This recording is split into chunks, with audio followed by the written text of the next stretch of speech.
Tired of manually copying your profit and loss data into spreadsheets? Learn how to export it directly to Zoho Sheet in under 2 minutes. I'll show you exactly where to click in Zoho Books to set up the report and export it to Zoho Sheet. Let's start. Start by opening Zoho Books in your browser. Then head over to the Reports section from the left sidebar.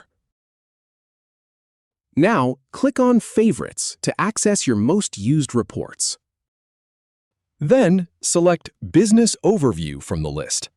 Next, click on Profit and Loss to open that report.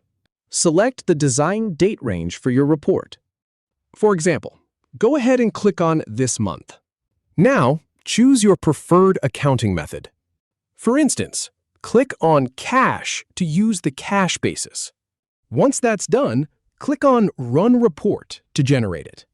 After the report loads, click on the Export button. Then, choose Export to Zoho Sheet from the options. Finally, click Export again to send it to Zoho Sheet. If you have any feedback or if any info is inaccurate, please leave a comment below. We'll do our best to answer or redo the video if needed. Thanks for watching.